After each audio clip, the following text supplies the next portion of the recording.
Hi, friends. Hi, friends. We're back. It's episode 106 of the Brunch and Judge.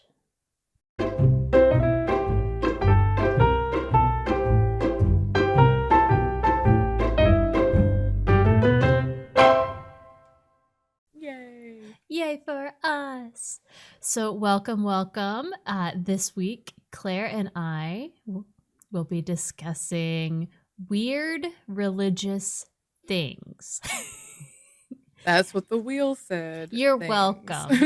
And although when we first spun this and I was like, oh God, what the hell am I going to do? I know I wrote this probably with something in mind. I've already forgotten. I now love this category because I accidentally went down weird rabbit holes and was like, oh, I could talk about this or this or this. So I will say caveat, we're not judging, but actually we absolutely are judging. This is totally the point of our show. But that's okay. We're judging with concern. And not not hate, just concern. We're concerned. We're concerned citizens. That's it. That's it. Yep. All right. So this week, Claire goes first. Claire, what magical, weird, religious thing have you brought us? Well, I'm going to be talking about... Well, I don't know if I'm going to tell you right off the bat or just surprise you with what happened. Surprise! So first, I'm going to tell you about... first, my sources were Wikipedia, All That's Interesting, a website called manofmany.com. Man of Many, okay. And biography.com. First, I'm going to tell you about this soccer/football player named Deigo Maradona. Apparently, he was really good at what he did. Okay, cool. He was an Argentinian football/soccer player and manager. He's widely regarded as one of the greatest players in the sport. I mean, he's right up there with Pele. For those of you who keep up with football. I don't know many names in the soccer football world, but I have heard of Pele. Yes, so he's right up there with Pele. Okay. In fact, he was joint winner with Pele for the FIFA Player of the 20th Century Award. Oh. So they co-won it together. So they were both really, really good at soccer/football. Noted. Yeah. He was born the sports abilities. They do. They know the sports ball. He was born on October 30th, 1960 in Lanús, Buenos Aires, Argentina. Poor family, but he began playing, I guess, kind of organized football at 9 years old. Started his senior career at 16. He played until he was 37 and he began managing after that, and he managed until his death in 2020. And his biggest moment was helping lead Argentina to the World Cup victory over England in the 1986 World Cup. Cool. And apparently he scored a goal somehow illegally on a handball, which I'm just you're not supposed to touch it with your hand. No, anyway, it's literally the only rule. Right. The only rule. It's you can't touch the ball with your hand unless you're the goalie. Right. Correct. This is the only rule of soccer I know. Sorry. This is the only rule ever. I mean, I'm sure you're also not allowed to stab other players or something, but I mean, that's more of an unwritten rule. Right. But anyway, he called it the hand of God is what he called it when he scored. And then he also scored again. But Divine intervention. All right. Yes, That's definitely on point for today. Cool. Yes. But he scored 2 goals in that World Cup game. So they won, and that was a big deal. But overall, he played in 4 World Cups.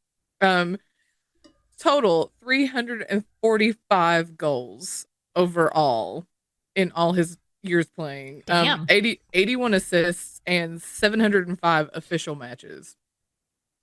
So yeah, he was good at what he did. And on November 20th, 2020, he had emergency brain surgery. Okay, I'll preface this with the guy lived hard. He was a big soccer star, and as some sports stars like to do, they like to party hardy Uh-huh. with some brewskis and other drugs. And Uh-huh. he got into cocaine, and he, in fact, I think he got, if I read correctly, he got suspended from a match because he popped positive for ephedrine before Okay. before a World Cup match. Anyway, he had drugs and alcohol problem, and he lived hard. And even after he retired from soccer, I think he gained a lot of weight because of that. Wound up having to have like a gastric bypass. Oh, wow.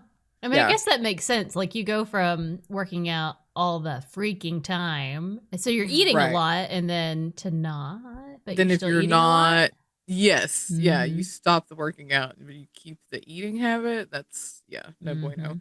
So, but yeah, but anyway, he was managing, and he was still managing football, and because it's still there. You want to be there. You love it so much. But November 2nd, 2020, he had emergency brain surgery to treat a subdural hematoma. And he did go home, but on November 25th, 2020, he passed away from cardiac arrest in his sleep at his house.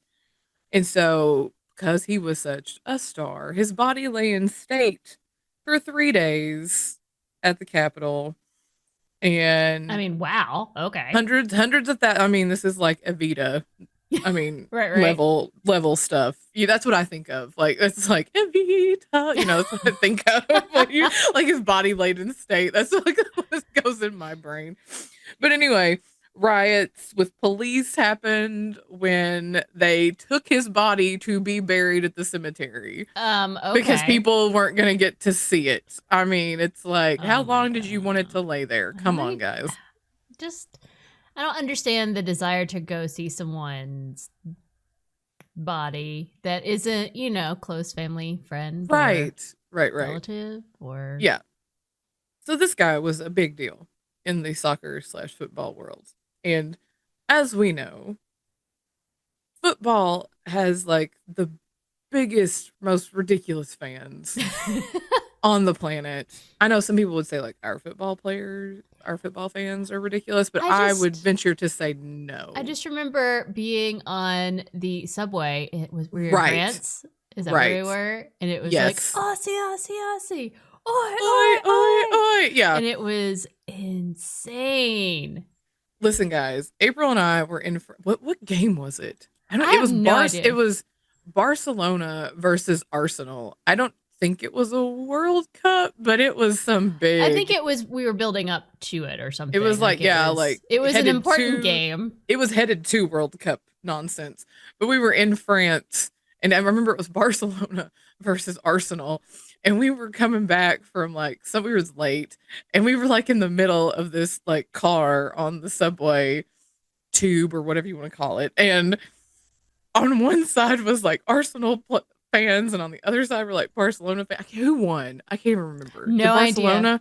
I I think haven't the vaguest Barcelona. idea. I just remember Anyway, being like, where am we were I? kind of in the middle because we're the stupid Americans, like riding back from what we go to Moulin Rouge. That was the night we went to Moulin Rouge, and I we were think like on the way so. back to the hotel.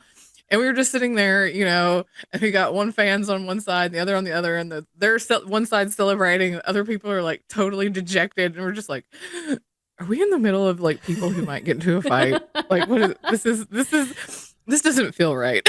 This is bad. I mean, people were like out in the streets waving. And I we're mean, the Arc de Triomphe was madness, mm-hmm. absolute madness. People driving around, like hanging out their cars with flags. These people don't even live in this country. No, it was a really bizarre Neither team was experience. from this country, and it was just all day was just like ridiculousness. Ole, ole, ole. I mean, it was Oh crazy. yeah, yeah, yeah, yeah. Ole, ole, ole, ole. Yeah. Yes, it was like the most Oh. ridiculous thing. We weren't even at this game, and the And we were fans just like, we walking just saw a around. bunch of boobs, but you do you. Yeah. Yeah, I know. I'm glad you watched that sports ball. We saw I know. boobs. Way more exciting.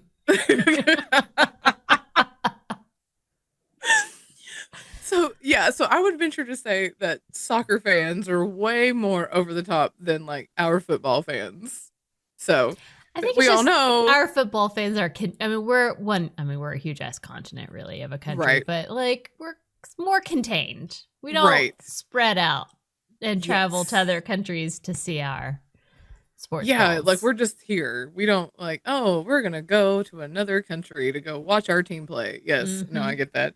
We all know that like fan is short for fanatic, and I do Yes. believe that football soccer fans embrace the fanatic part of it. Absolutely. Mm-hmm. And so they are some of the biggest fanatics out there. And Diego had lots of fanatics. And three in particular, a guy named Hector Campomar, another guy named Alejandro Verone, and another guy named Hernan Amez.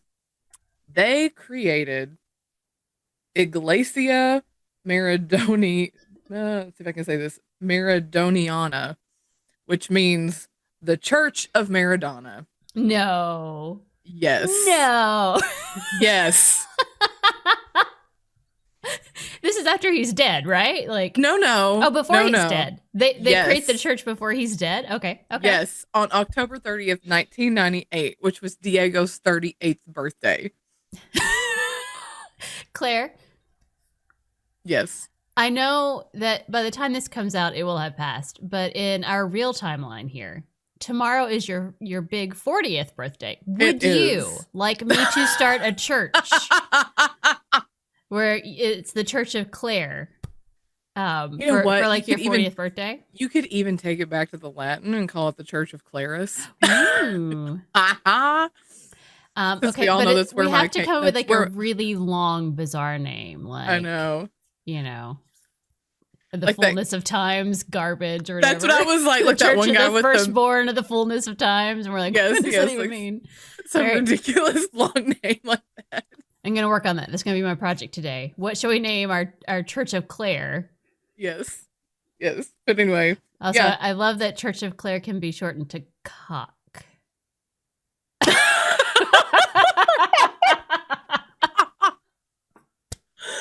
Oh my god. Okay. Okay. I love this. Keep going. Okay. But yes, Iglesia Maradoniana. Yes. So that's why this is a weird religious thing. I'm sure you're all like, why the hell is she talking about soccer? Well, I mean, I don't know. Maybe, it could have been like, here's this weird ritual that they perform in order to have God grant divine intervention upon the soccer game. I wish that's what it was. I wish that's what it was. But instead, we have made a church for a soccer god, in quotations. Yeah. So within this Church of Maradona, they, like everybody else, they celebrate Christmas on the normal day, but they celebrate Easter on June 22nd, which I'm assuming it said started June 22nd, 1968, which I'm assuming that's, when they, 86, sorry, not 68, 1986, which is probably when they won the World Cup, would be my guess. Right. Because that was the 86 World Cup. So, they have a different calendar, and the year it's a whole level. All right. The year 0 is 1960 when Diego was born, and then every year after that is AD, which stands for after Diego. I mean, all right, we're going total like line of Christ here. I mean, facts. We'll go with that. Sure. Yeah, Why the hell not? I mean, yeah. Cool. Yep. And they even have their own 10 commandments. Yes. Thank you. I need this. What are they? Number 1, the ball is never soiled. Which doesn't make any sense because if you're playing soccer, it's going to get messy. I mean, like, it's an outdoor game generally. So. Like, I played soccer. You're going to get dirty. Just saying. Because they play in all the weather. Yeah. They don't give a shit. They play in rain, they play in snow, they play in Maybe- lightning. They do play in lightning, they don't care. Maybe it's I'm just more saying. the essence of the ball is Maybe. so lofty that its soul cannot be soiled. Very divine or Right. something.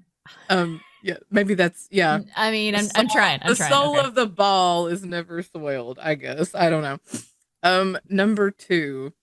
Love football above all else. I mean, obviously that seems to be important. Didn't know we needed to write this as a commandment, but it's kind of like no other God before me thing. So okay. I know, okay. right. Sure. Declare unconditional love for Deigo and the beauty of football. I mean, again, I feel like that's a given. We don't have to make the commandment because literally it's his church. But It's his church. I mean, it's fair. I've spent many years working with the public, and people can be stupid. So maybe it's best to just lay it all out at the front. Gotta make it full. You gotta make it foolproof. Defend the Argentina shirt. Oh, okay. This that feels wrong somehow, but okay. Which I think is contradictory to like one that's on down, but we'll get to that in a second.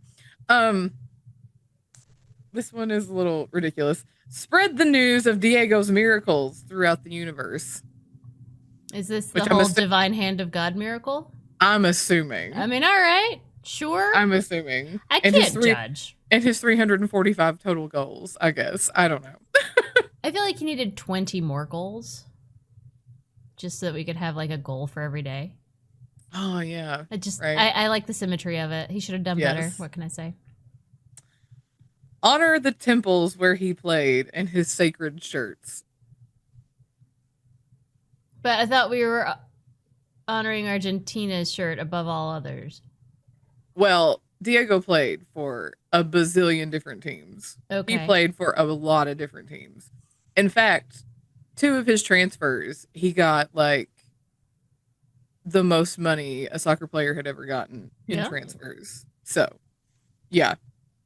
But he played for several teams, not just Argentina. But here's where this is why I'm like the Argentina shirt versus this. Don't proclaim Deigo as a member of any single team, since he did play for so many. Okay.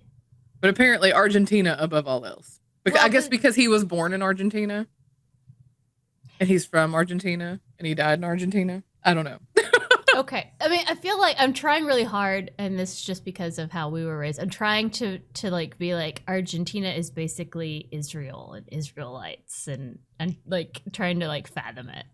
Right. To like put it in a box that I understand, and I'm not doing well, but that's okay. We can keep going. I know.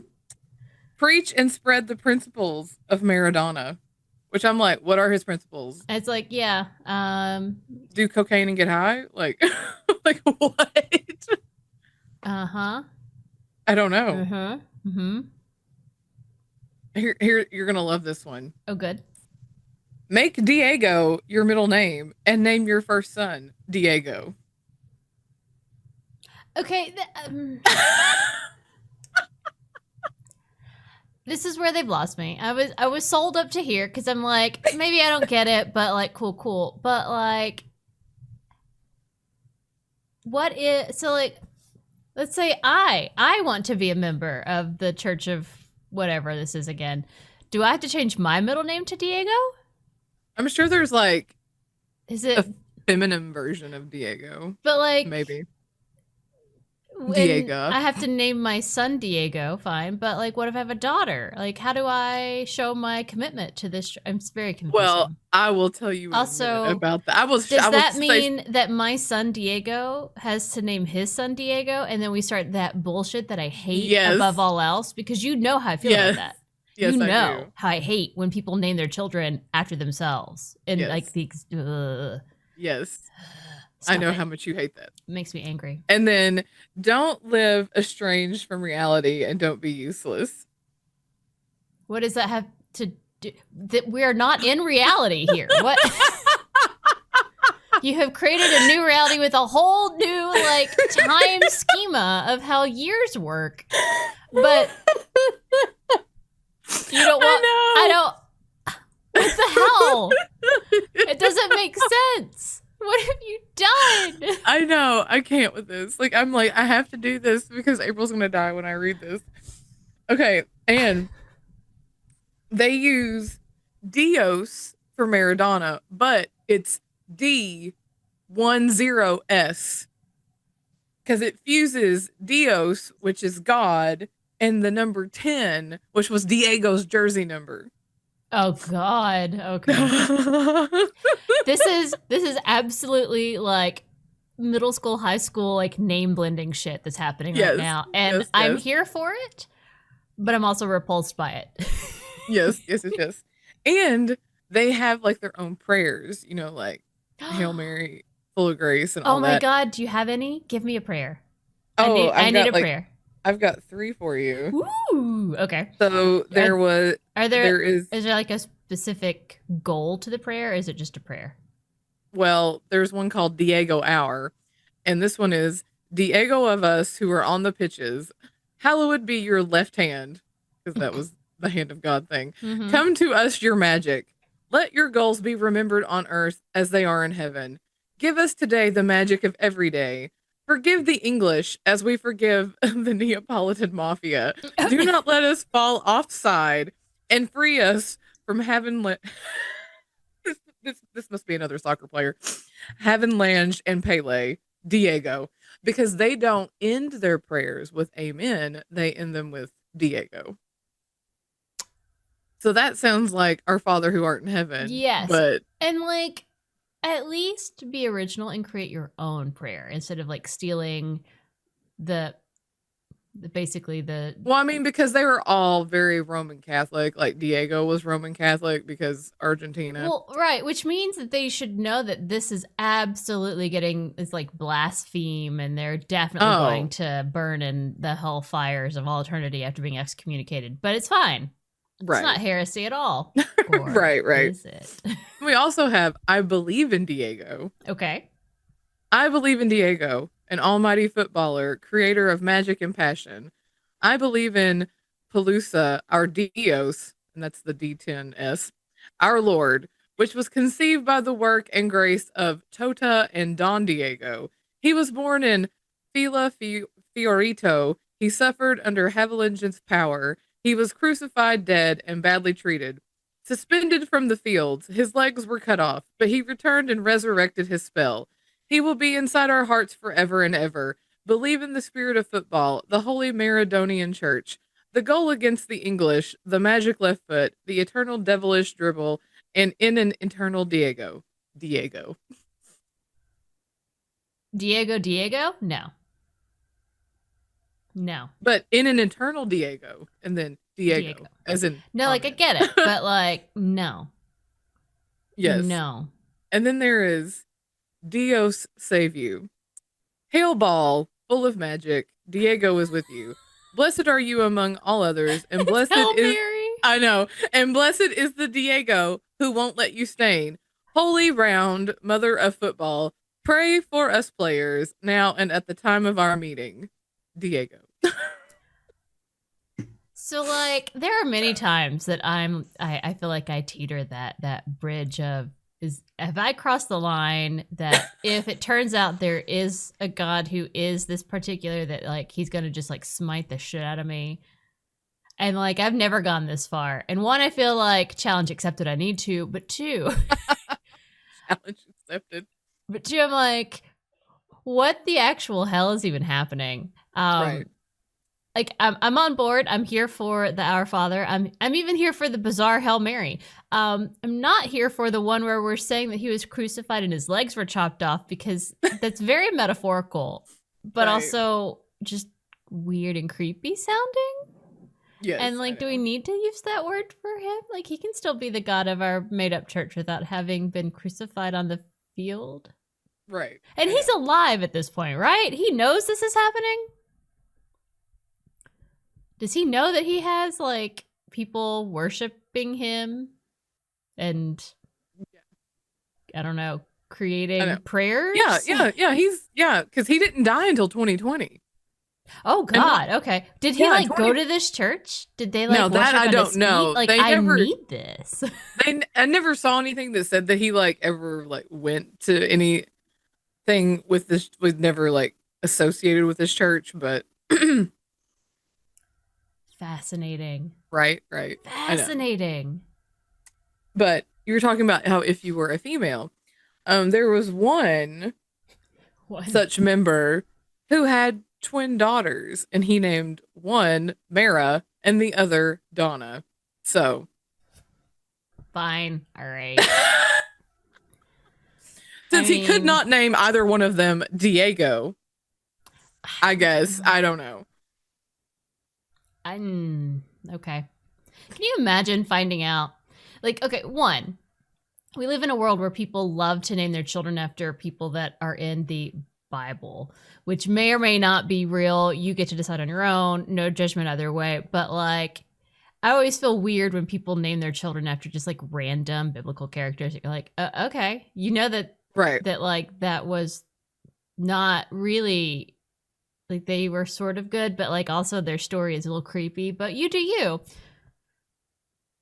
But like to be named after a soccer player, not because your dad just really loved that soccer player, but because your dad believed that that soccer player was essentially a divine incarnation of godliness on the earth and was worth worshiping and praying to.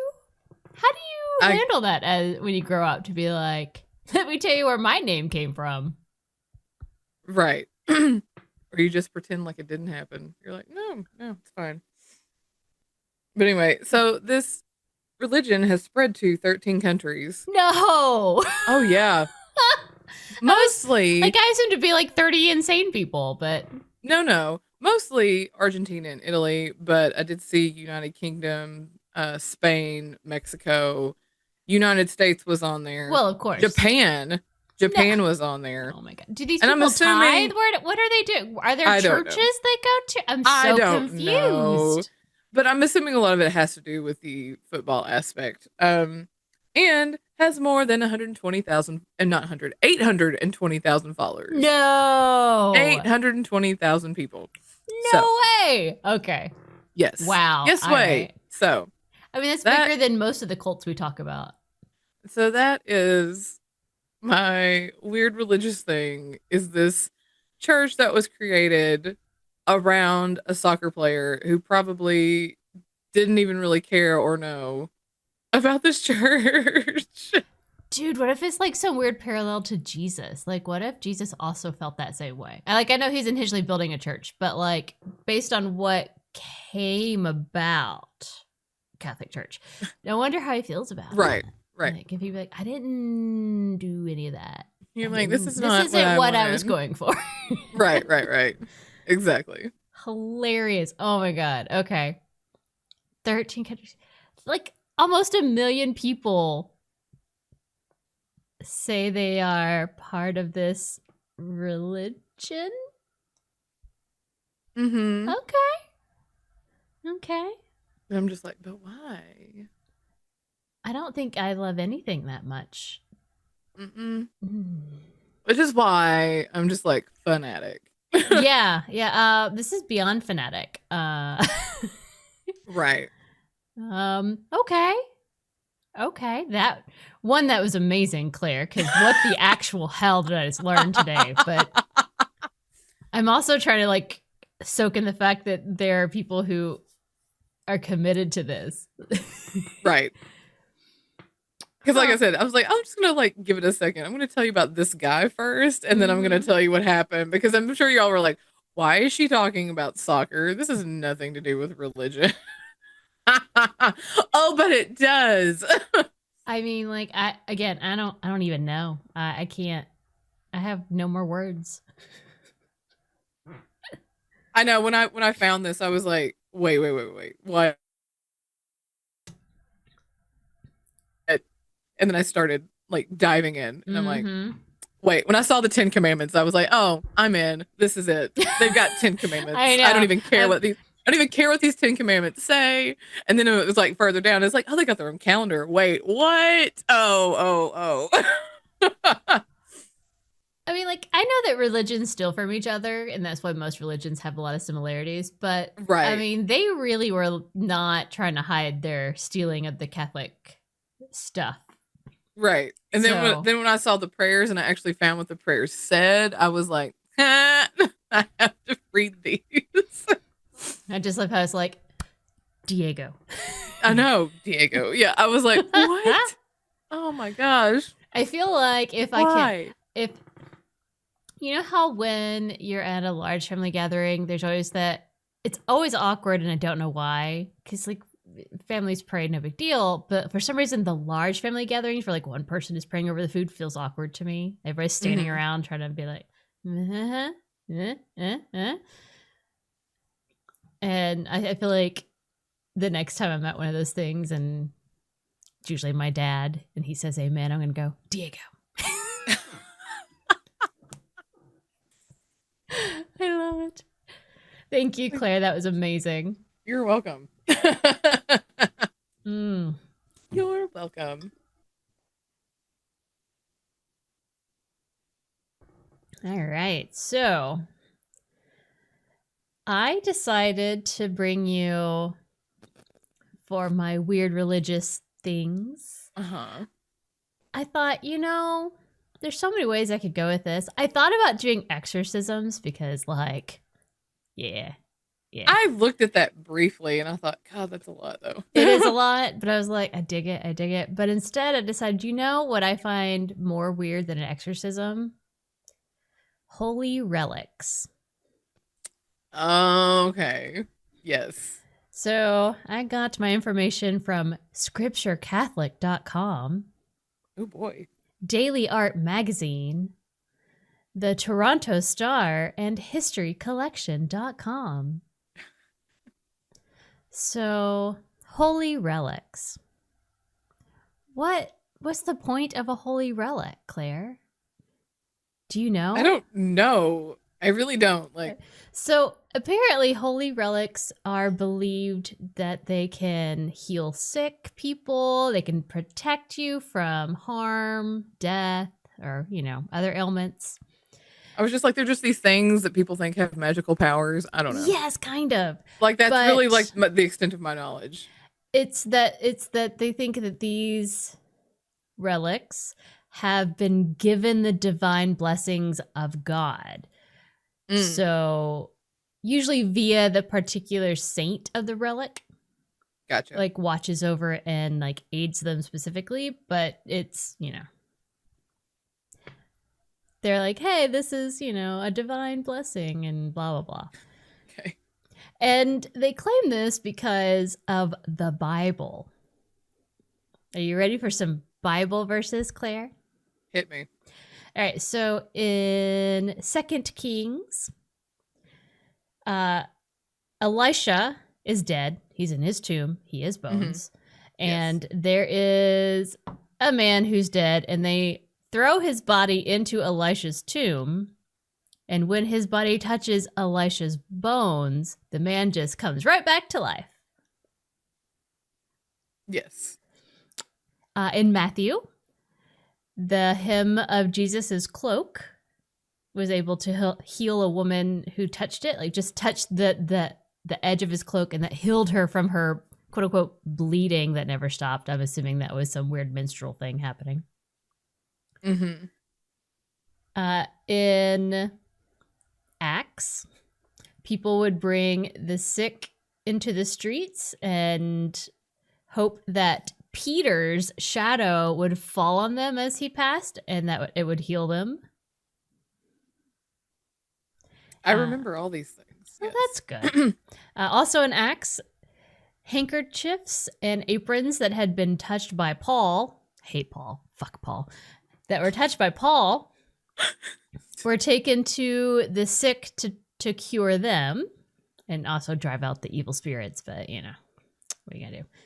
Right. And in Exodus, the Israelites took Joseph's bones when they departed Egypt For he said, God will surely come to your aid, and then you must carry my bones up with you from this place. So, like, they took them as like, we're supposed to do this. It's a relic. So they're all like, yeah. These are real things. They seem to only, I mean, okay, not lots of religions have holy relics. I'm really just talking about the Catholics because they're the ones I'm most familiar with. But right, they are not the only ones. But they do have canon law surrounding relics. So they're important enough that they decided to write law about it. Wow. So it is absolutely forbidden to sell sacred relics. Well, just because they say so. Well, I mean, that's really how the Catholic Church operates, Claire. I know. It's like, we say this, so there you are. Like, we say it, so it's law. It's like, who are you? Let's see, relics of great significance and other relics honored with great reverence by the people cannot be alienated validly in any manner or transferred permanently without the permission of the Apostolic See. In other words, you can't do anything with these things without the Pope saying it's okay. Which, whatever. The Pope. Always have to have the Pope's permission. Like, what? And relics didn't really become a thing until the Second Council of Nicaea in 787, in which they voted. Guys, everything was determined by a bunch of old white guys voting. Always.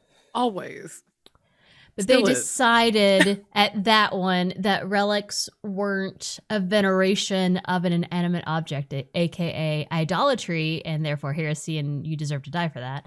They decided actually relics were a form of intercessory prayer, where you're asking the patron saint of the relic to intercede on your behalf to God.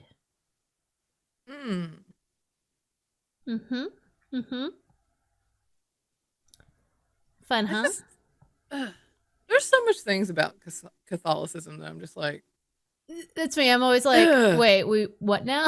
Because I like, having not spent a lot of time in Catholic tradition, like I know a lot of like the outside stuff, but like these kinds of things, I'm like, wait, what now? Right. There are different classes of relics. Ooh, I don't think I knew this. I did not. First class, as in the most prime, best relics of all relics, are the earthly mortal remains of saints. Which means any part of their body, a bone, flesh, organs, hair. Ew. Things that, those are the things that are considered first class relics. One of my favorite lines I came across as I was like reading through this stuff is like, so basically when you have a first class relic and you're praying or whatever, you're basically being like, dear saint, here I am in front of your detached limb. Could you say a good word to God for me? God. And I was like, thank you. That's exactly what it sounds like. So I was like, so that is what it is. It kind of is what it is. So no person can own a first class relic. It's usually entrusted to a museum or an organization, like the larger Catholic Church itself. It may be housed somewhere, but like no one person can own it. That's not. So it's not like somebody can just have this thing in their house. This is in my private collection. Right. There are also second class relics, which are possessions or tools that were owned or used by the saint during their lifetime. So it could be clothing, or if they were like the Pope, their vestments. Could be jewelry, scepters if they were like, a ruling whatever. It could be their Bible, hand tools. I was going to say like anything. Tools or something. Okay. Now, if this saint was also martyred, as in killed for their religious beliefs. Yep. The instruments of their demise can also be a second class relic, which means like the tools used to torture or execute them. Why? That seems stupid. So, like, think like a piece of Jesus's cross. That's a relic. Ew. But also ashes that were left over from the pyre that burned Joan of Arc. That's a relic.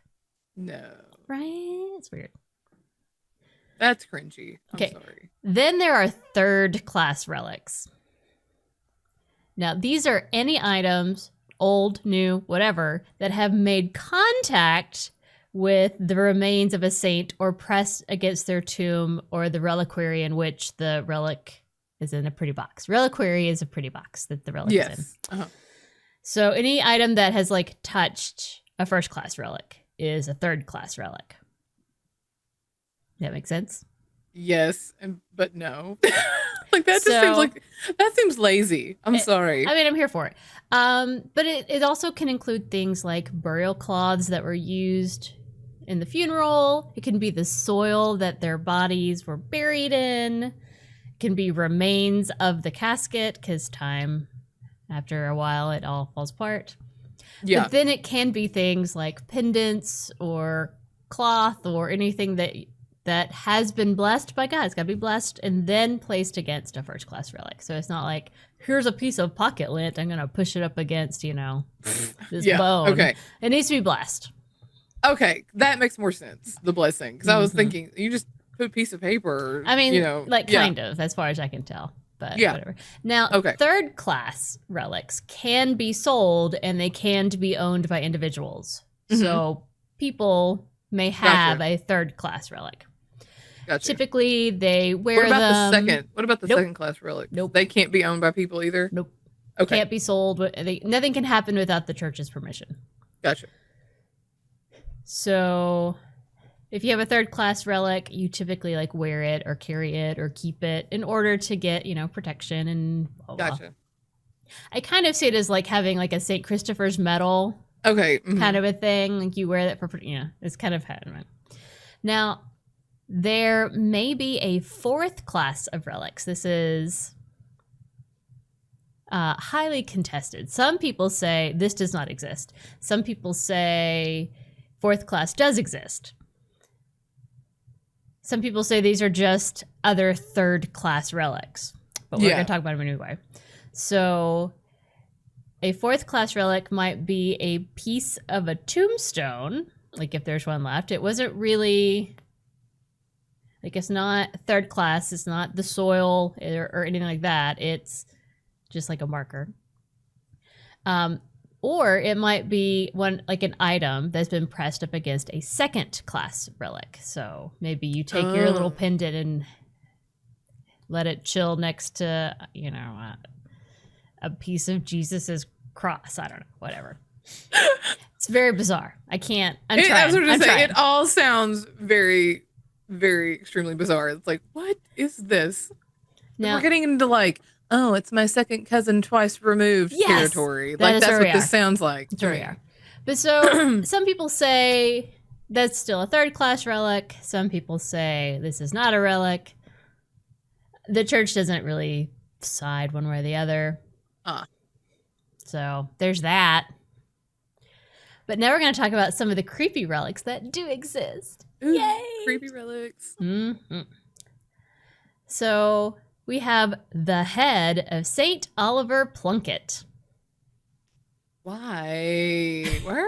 Why? Just bury it. Good God.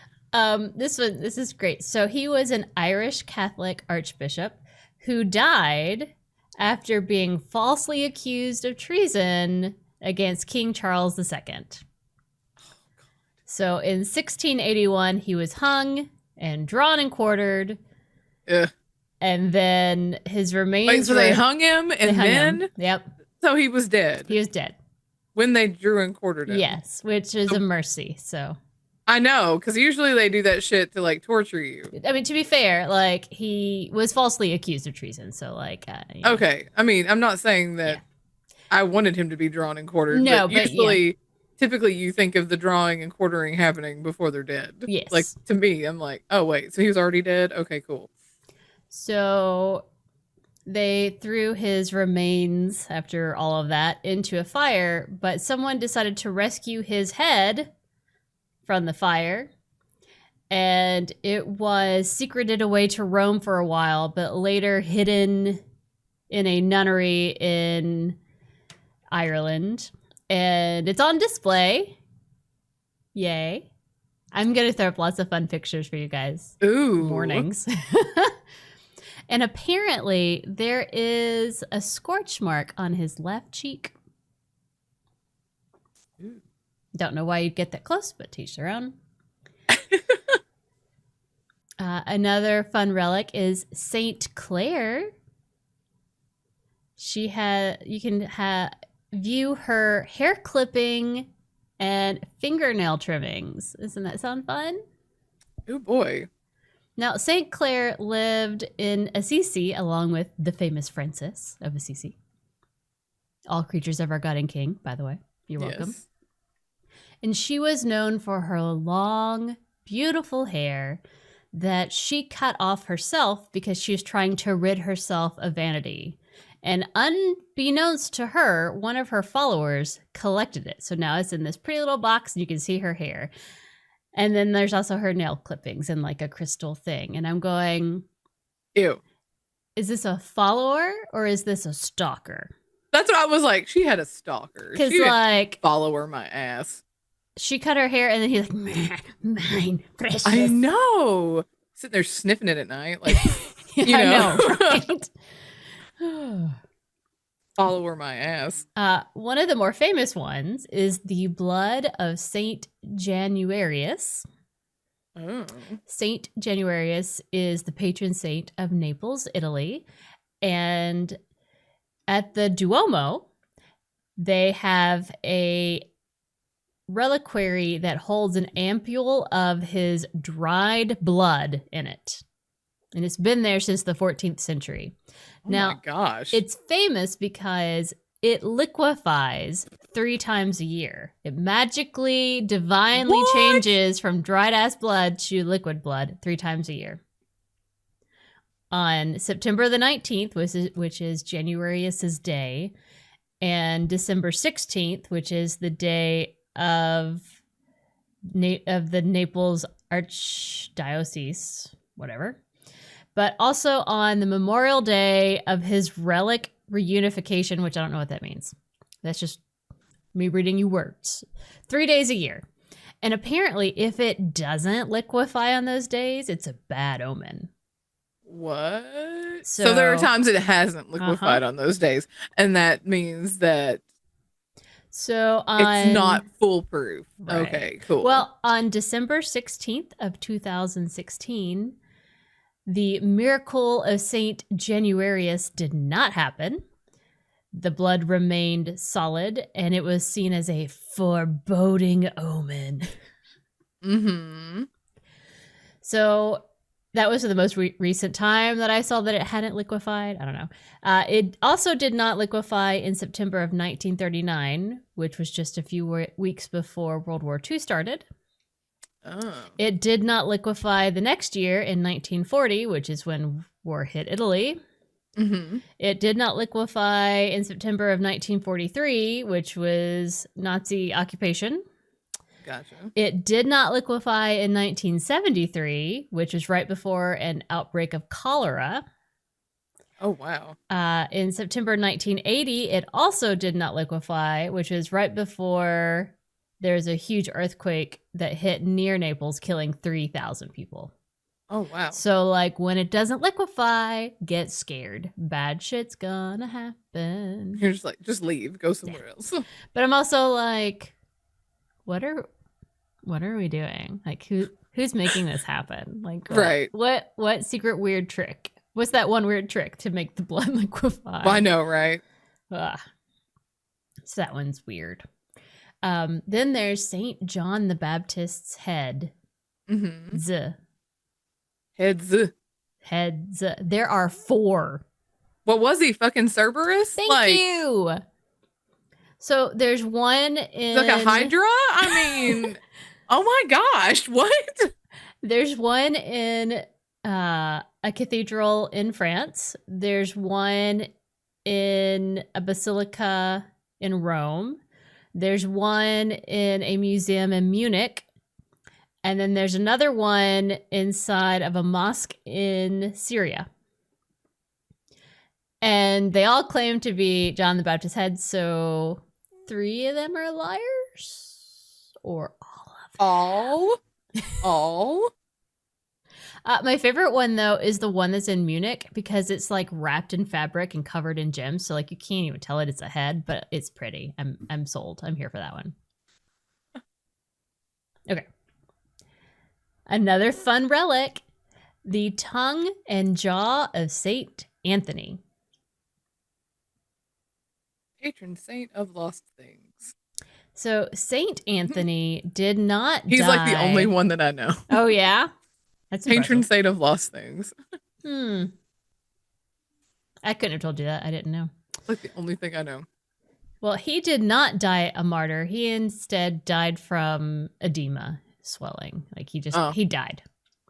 But for some reason, they exhumed his body 30 years later. I don't really know why. Maybe there's a reason. I know that some places like you rent the ground, and once you become bones, and you're moved to like a crypt, and then it's a new place for what. Like, so I don't know why. I don't know why. But when they did that, they discovered that his tongue had not decomposed. What?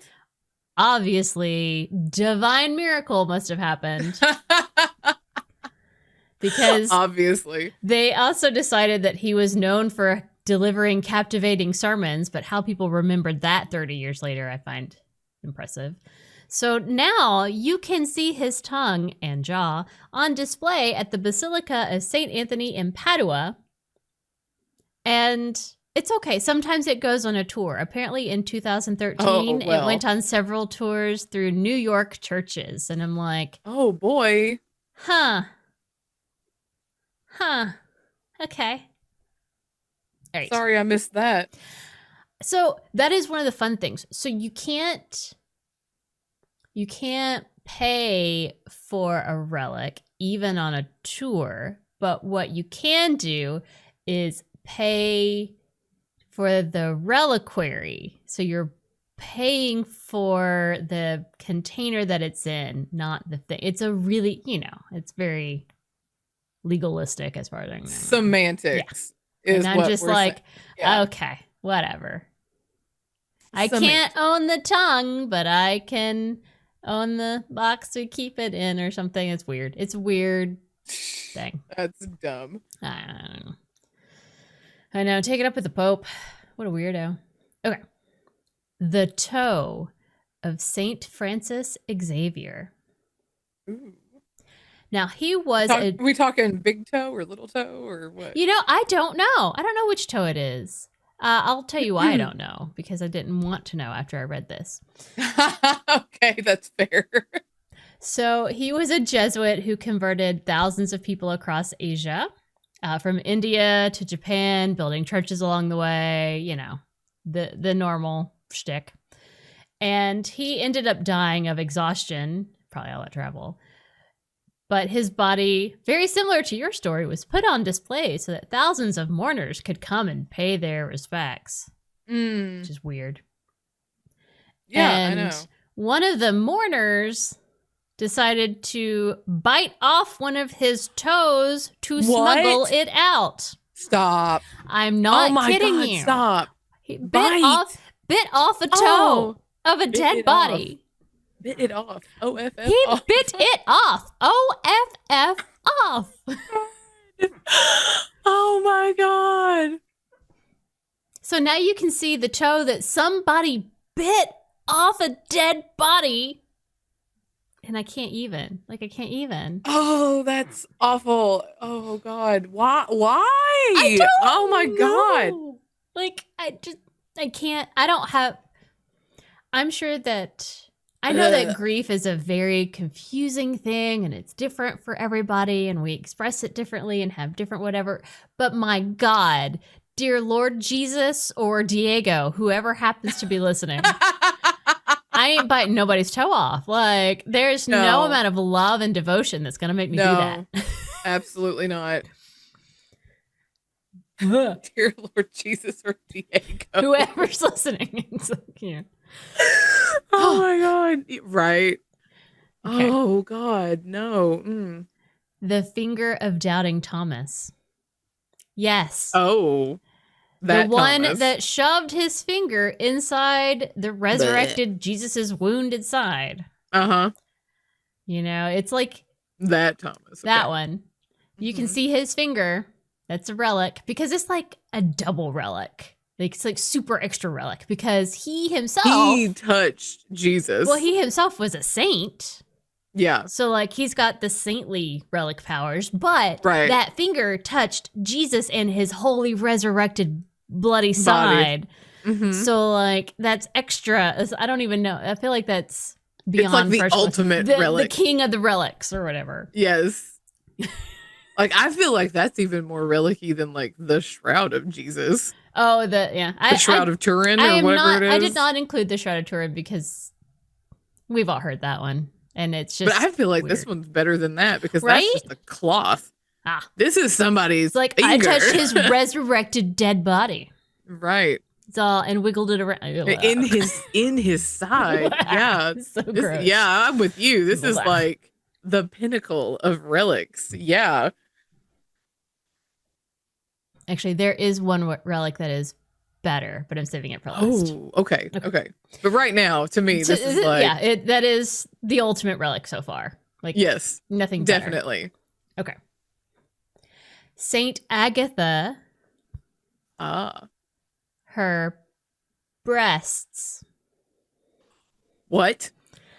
So They cut them off? What? So apparently Why? Agatha was a virgin who died in Sicily, and like one that's God, like really just we got to stop this whole like virginal garbage. Ugh. But like many Christians in the first centuries of Christianity, she was executed for her faith, and apparently it was really awful. So the Roman consul Quintinian tried to seduce her, and she was like, "No, I'm a virgin for Jesus," or whatever. And so, like, this is dark and macabre. Roasted her over a hot fire, and then ripped off her breasts with red hot pincers for good measure. Oh my God, that's awful. Now, miraculously, after he had ripped them off, they grew back. Like immediately, because that's the miracle. But she ended up dying from her injuries nonetheless. But so like her breasts that were ripped off are holy relics. Although I think those have been lost. I mean, you know. Right. Which good. Ew. Good. Ew. Yeah. Lose that. But I was like, okay. You're like, lose that. Okay. There were there are hundreds, probably thousands of relics out there, and I'm only hitting some highlights. There are definitely nipples that are relics that just, again, sounds more like a stalker. After they're dead, like, I'm just going to cut these off. But why? What are you doing? Anyway. Virgin Mary's breast milk. It's not dried up. Well, so this one's a little bit different than the blood. So in the Chapel of the Milk Grotto, because of course that's what we call it, which is in Bethlehem, which is in Palestine, is a place where Mary supposedly spilled some of her breast milk on the floor while she was breastfeeding baby Jesus. Okay. And like it just, she dripped, whatever. Or he spit it out. I don't know. It doesn't matter. Right. And so what happened is that when it hit the floor, it changed the floor to white. The floor suddenly changed color. And so now that grotto is a very popular place for people to come and pray and seek intercessory help, especially with infertility issues. Okay. Which, fine, whatever. But there, they sell limestone powder that is made from the grotto's floor that magically turned white that you're supposed to dissolve in a drink to help cure your infertility. And I'm like, This No. feels wrong. This feels gross. Yeah, no. So that's gross. That's gross, not gross. Okay. And of course, I saved the best for last. Okay, I'm ready. The best holy relic, the king of all the holy relics. Yes. There's no holy relic greater than this. Is the holy, and I don't know how to say this word, prepuce. The holy prepuce. Prepuce. Do you know what that is? Prepuce. I've never heard that word. Prepuce. No. It is foreskin. So Jesus was born Jewish. So obviously he had a circumcision in which his foreskin was removed. Stop it. Uh-huh. Stop. Apparently, Charlemagne gifted it to Pope Leo III in the year 800 as How do they even fucking know? Thank you. Well, obviously, you keep that. I don't, if you know your son is God, you probably keep it in a, your mom probably has some of your baby teeth lying around. So, like, saying. They don't know. They're lying. So gifted it to Pope Leo III as a thank you for, making him the emperor of basically every fucking thing. So cool. But it disappeared, was stolen in 1983 from Calcutta, which is where it had been residing at that point. So it had been kept over the altar at the Church of the Most Holy Name of Jesus, which thank you for choosing that instead of something else, because could have gone really wrong. Right. And they, of course, were very dismayed to lose their relic.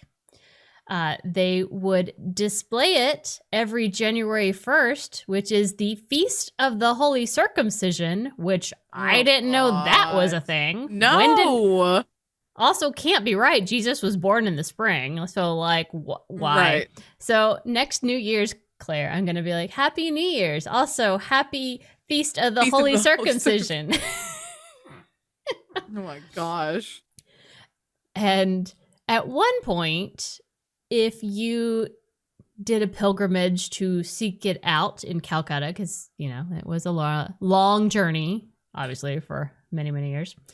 If you did pilgrimage to see it and venerate it, then you were rewarded with an indulgence that would cut 10 years off of your time in purgatory. So go check out Jesus's foreskin to get, reduction of time in purgatory. Well. But the reason why it is the most holy of all holy relics is that Jesus's foreskin is the only part of his body that he could have left on earth.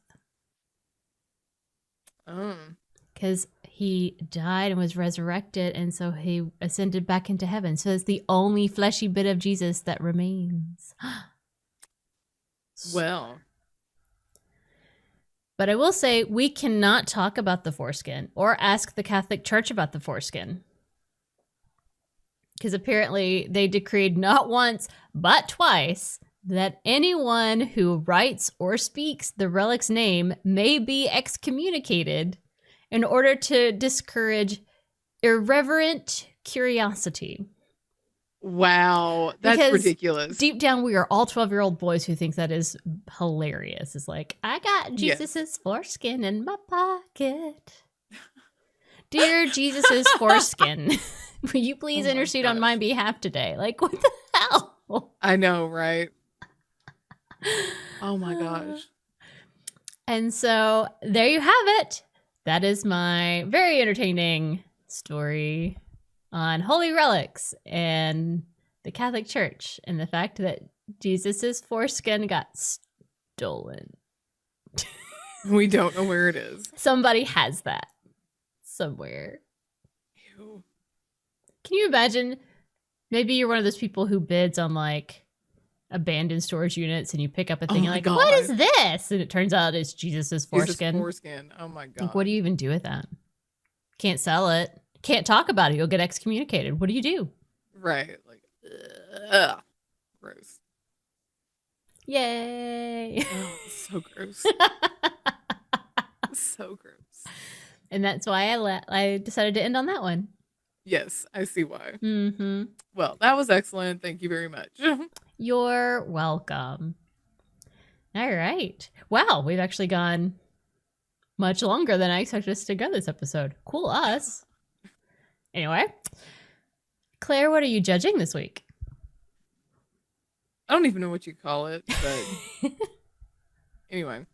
So my second job, my part-time job, they make us do these stupid surveys about the company. Mm-hmm. I don't know if they ever look at them.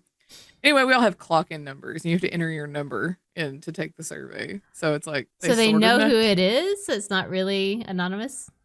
No, but then they send them back to the managers, but the managers don't know who wrote what. So anyway, and I don't know if it's one of those where you just use it to log in so they know that everybody has taken the survey. Like they know that this person has logged in and taken it. So I don't know if that. So then that part is anonymous. So they know that, you know, these people from this store have taken it, and then yada yada. So anyway, I don't care. I'm to the point to where I hate life now. I hate it here. I want out. It sucks. And welcome to 40. That's when you stop giving a shit about it. I know. Like, Hashtag this is 40. I hate it. And it is. It's just they're dumb questions, and it's all about the company and like how confident are you in the company? Do you see yourself working here in 2 years, or you know, blah blah blah? Do you see yourself like advance? You know, do you think that this company has room for advancement for you? Blah. You know, no, I don't. This company's bullshit. Yeah. Anyway, it did the stupid survey, and it's all like the questions. It's always the strongly disagree, neutral, agree, strongly agree. And I gave them anywhere from neutral down to the strongly disagree. I gave nothing above neutral because I'm just over their bullshit.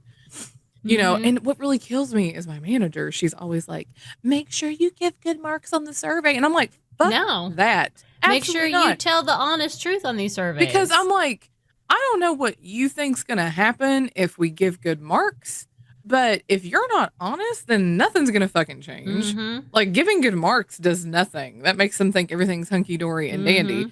So after each question, you can like add a comment or, explain like why you don't have to, but you can. So on some of them, when it asked about like leadership, like how confident are you in leadership, blah, blah, blah. And on one of them, I was like, disagree. And then I got on there and I was like, and in no way am I speaking about the managers at the store. I'm absolutely talking about the people who are in charge of make the decisions in this company. Right. It was just like, I'm not talking about the people at the store. It's like, my store is fine, but the company overall is shit and needs to fix some things. Yeah. Yes. And it's just like, God, I hate it here. And then it's just like, gets to the end, it was like, any other remarks? And I'm like, oh, it's an open-ended question. Why, thank you. Why, yes, I do have other remarks. And so I went into this whole tirade about how we need better pay, that a 70% off your merchandise is no substitute for a livable wage, and that you need to be, as in the company, needs to be paying us wages that are comparable to other retail stores in this area, because I know other retail stores where they're starting other like just regular associates out at $15 and associates at this store are only getting paid $10, and it's like, and up until recently, they were only getting paid like 8 something. I mean, it's like, what the fuck? And it's just, I just went on a little tirade. And it was this whole thing about how, if all of us at that store were working full time, none of us would be making above the poverty level. And how other retail stores in this area are starting their managers out at like, anywhere from $16 to $18 an hour. And our managers, who all the managers at that store have been there, except for like the main manager. She's absolutely making a livable wage. But all the other full-time manager and the other assistant managers, none of us are making above $13 an hour. We're all sitting anywhere from like $12.50 to $13.25 in between that range. And it's just fucking ridiculous. Yeah. And it's like the bullshit that we have to put up with to make that money. And it was like, you think that, I care, and it's like, how, do you think this company, how well does this company make you motivate you to want to do well? And I'm like, not at all. This company does zero to motivate me. Absolutely zero. It's like, no, all your little videos and like, it's so dumb. Now it's like they've got this point system. Okay. I can earn points. Okay. No. Yeah. No. I can get points now by getting credits, which I don't give a shit about getting credit cards. Okay. No. They are pushing credit cards so hard on people. And there's other ways to do it too. But getting credit cards was like one of the big ones.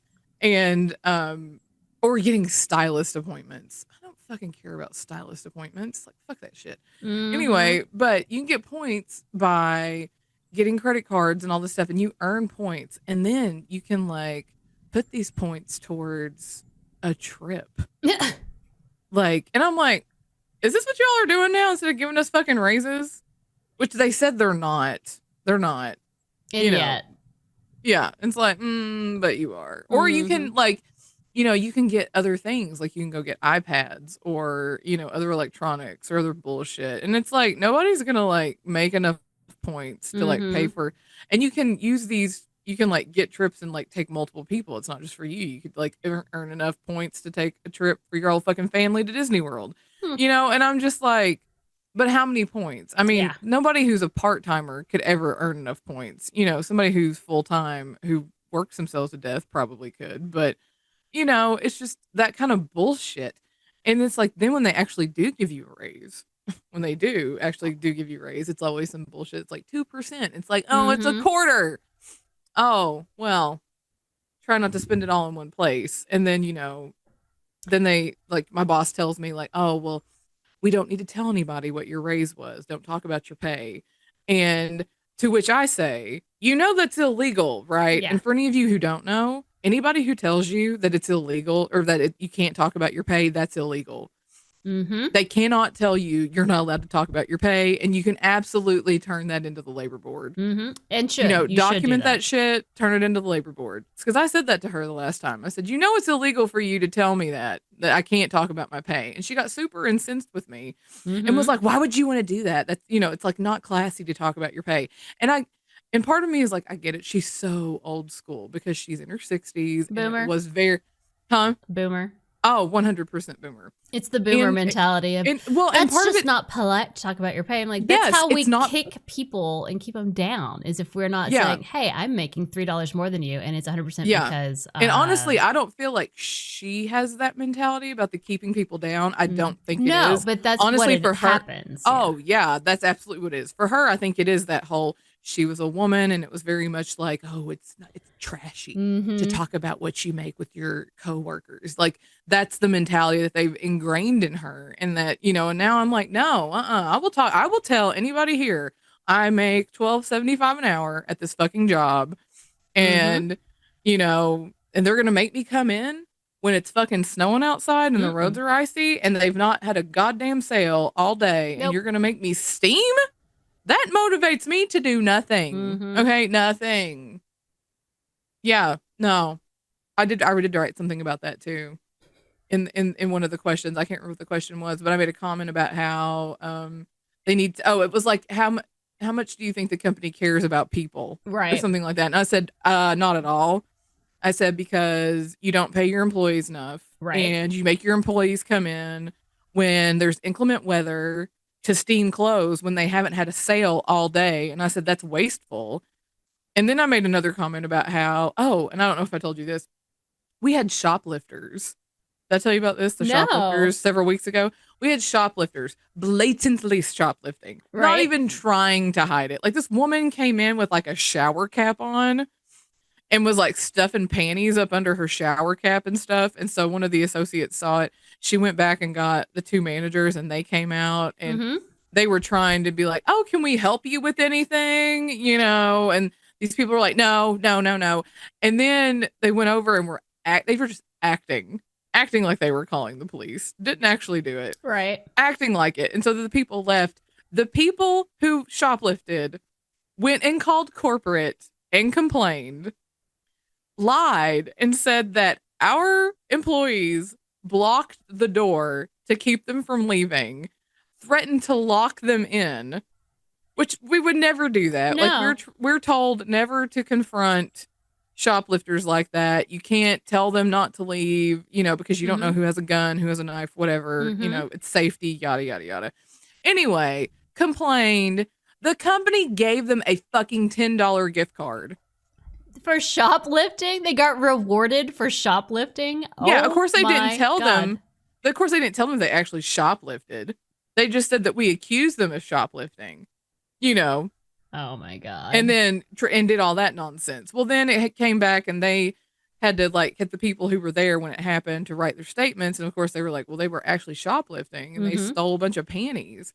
But I even wrote that down and I'm like, you all are more concerned with placating the Karens and the shoplifters and giving them $10 gift cards and keeping them happy than you are with giving your employees raises. And I said, you're actually, anytime you give them $10 gift cards to keep these people happy who are working the system, I said, you're taking money out of your employees' pockets.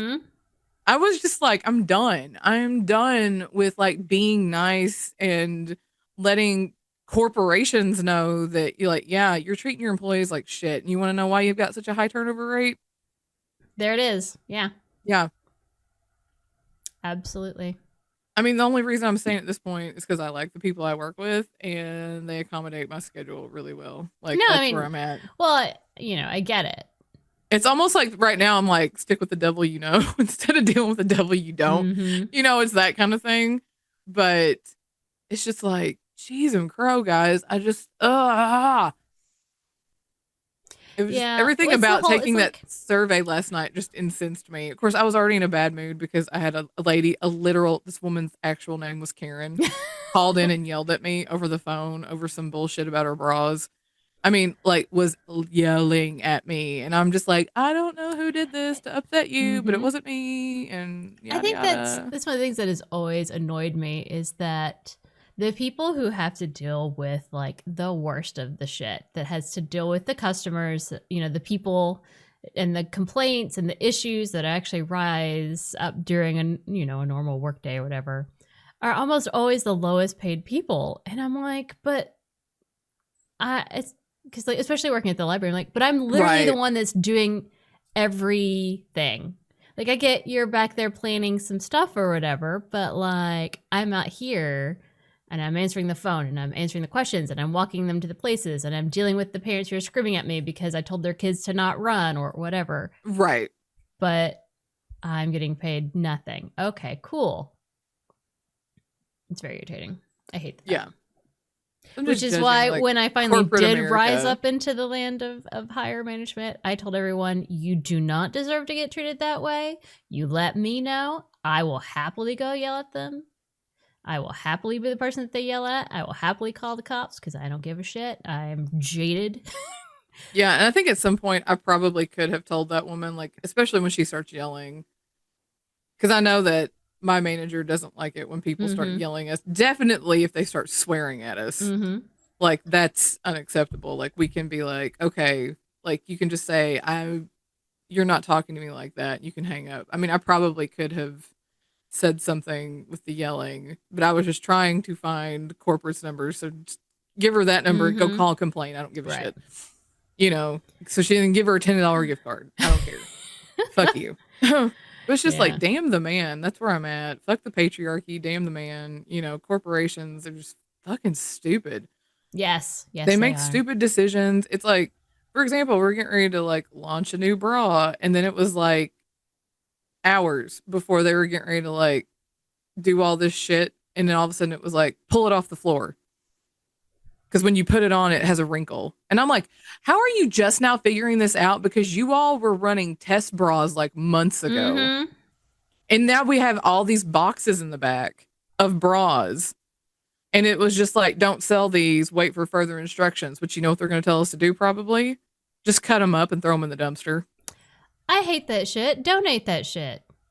People need that. Don't cut them up and throw them in the dumpster. That's what they do. If something has a flaw in it, and then they'll tell us to destroy it. and then it's just cut it up and throw it in the dumpster.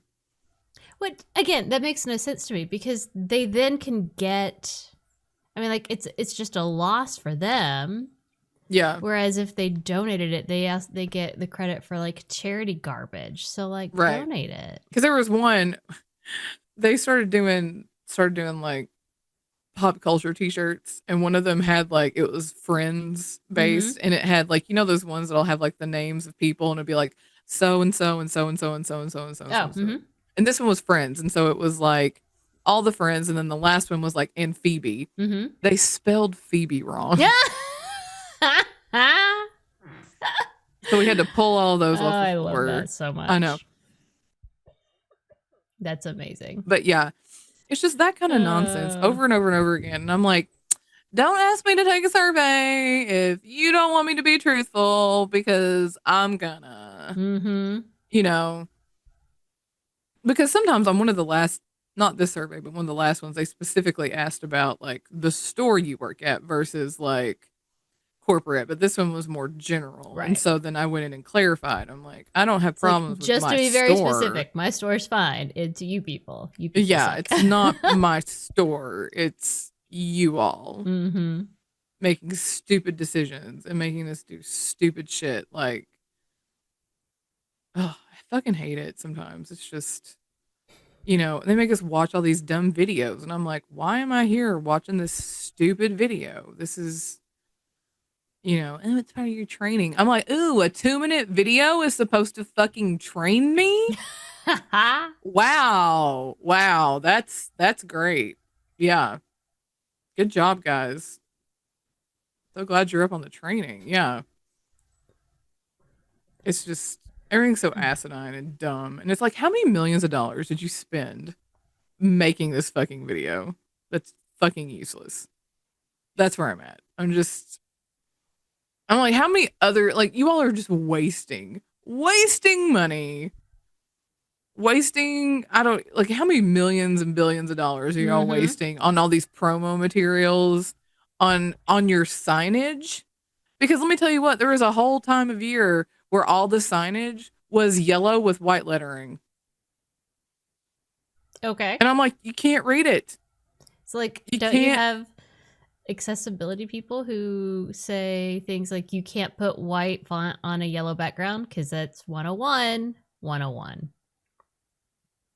It's like yellow background, white font, and you're like, okay, I get that it's spring, but come on.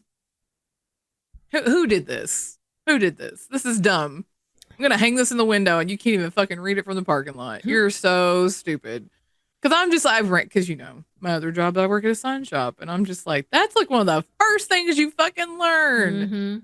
Like, well, what colors? Like, come on. It frustrates me because, like, I've encountered some of that in my new job, and I'm like, you know, this is what happens when you don't prioritize having, you know, that quality assurance moment for everything, right? You know, where you're checking out things like accessibility and being able to make sure that everyone can read it. So I get it. That's excellent, Claire. Thank you. You're welcome. Because I've just had a week and I'm over it. I'm just like, I hate it. I probably have a couple other things I could have judged, but that one happened yesterday and it was freshest in my mind. Other was like men and their audacity this week, and that was. Anyway, what are you judging? Speaking of men and their audacity. Okay, cool. No, my judge this week is, so I know everybody, this year sucks. This timeline sucks. We're literally going to have another Biden versus Trump year, and no one wants to. Like, we're all just like, why? Yeah, nobody likes it. But I'm here to judge the fact that, why is Trump allowed to do anything anymore? Like, this week, when we are recording meanwhile, this, real quick, I still have people that I know who are saying that, like, the insurrection wasn't like an insurrection because those people didn't have weapons, and I don't think that's how insurrections work, but okay. But, you know, Pretty sure I With all- saw a But with all the Black nuisance. Lives Matter stuff, people were going and they were literally like rioting and destroying Mm-hmm. federal courthouses, but it's not the same. It's not the same. No. Claire, that was black people. What are you talking about? Huh? I'm just like, I know, it's exhausting. But I'm just like, anyway. in this particular week, in real time, Trump has received a judgment in his New York fraud case, really, in which he has to pay out like $350 million because he overinflated the value of stuff, trying to claim he had more money than he had, and that's fraud. And that's called fraud. It's called defrauding the banks. And so like they came down on him because they had evidence and proof and all the things. Like, I mean, it's about as above board as you can get these days. So like he owes money. His sons owe money. They're not allowed to have any kind of high up role in any of their businesses in the state of New York for like several years. And he, of course, is like, this is obviously because I'm Donald Trump. They're just, they're just out to get me. And I'm like, no one's out to get you. You are here to destroy yourself repeatedly because you keep doing stupid shit. Because we still have like the defamation cases where he literally loses, defames the same person, and gets sued again. So like, I'm exhausted because it's not just the insurrection, whether he was part of it. And some states have determined that he did have a role, and so he can't be on the ballot because he led an insurrectionist movement.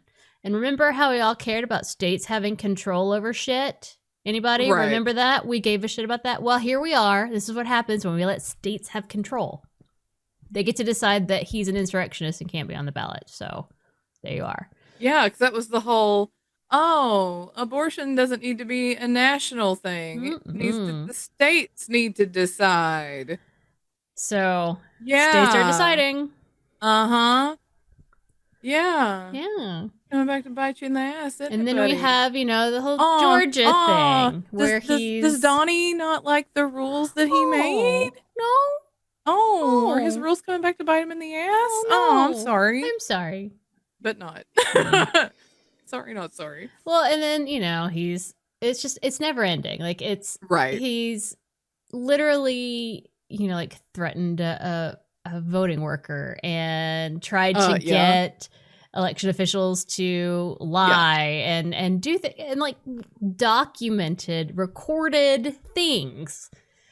And it's not like he has one court case. I think he has 5 right now. And while he's on a campaign trail, like, guys, I'm so fucking tired of it. Yeah, Joe Biden's old. You're not wrong. He's old. Donald Trump, also fucking old, by the way. He's like 4 years younger. It's irrelevant. I know. I think they said these are like the 2 oldest candidates like ever to run for office. I'm not thrilled about it. Like, I like Joe. He's fine. He's doing fine. Like, he's not the worst. He's not the best. He's fine. But like, literally, guys, can we just be done with Trump? I'm exhausted. Like, his entire existence is so infuriating to me because he lives his entire life as rules don't apply to him because they don't, and that if something bad happens, it's because other people are mean and bullies. He can't take responsibility for anything. But yet he's not a mean bully. So and I'm exhausted. I just don't want to do this anymore. No. I want my goddamn cookie day. Give me my cookie day. Right. I feel like right now he's kind of at the top of my cookie list. God, yes. Like, seriously. So, anyway. Like, is it too much to, like, just ask for, like, a free heart attack? I mean, it's not a freak heart attack. Have you seen what he eats? He shouldn't. But you know what I'm saying. He shouldn't be able to walk around. My favorite thing was, like, he posted pictures recently of, like, him. You can't tell it's him. But claiming that it's him golfing. And then posting a picture that shows him with like a huge poon pong, a huge belly, and claiming that it's AI. Poon pong. Yeah. Claiming that it's is an AI thing. I'm like, I don't know. I don't care. Like, Right. I don't care if you weigh 200 pounds or 300 pounds. You're an idiot no matter how much you weigh. Why is this Right. happening? Can you just go away, please? Just go away forever and never ever come back. So that's my judge. I'm tired. I'm fucking tired of his shit and the fact that it won't end. And we have a Yeah. whole year of it still ahead. The fact that he's here again. But my fear is not. I absolutely do not want him to get it. No, this is not what I'm saying. I'm not saying that else. Literally, yeah, I'm not saying that I Mm-hmm. want him to win. That's not what I'm saying when I say this. Okay, but if he doesn't get it, if he's still alive come the next election, that he's gonna fucking run again. That's what I'm afraid of, and he's just gonna keep going until he dies. So it's just like, I hate it. I hate it so much. And like, do I think he's the most evil person in the world? No, I don't. But my God, just shut up and sit down. Just shut up and sit down. That's all I want. Right. Just like, it's exhausting. I know. Anyway, so. I know. I feel you. I feel it. On that note, I agree. it must be time for Yes. tarot time with April. Spooky, spooky. All right. I had a question. I have since forgotten that question. Claire, any questions for the tarot this week? Mm-hmm.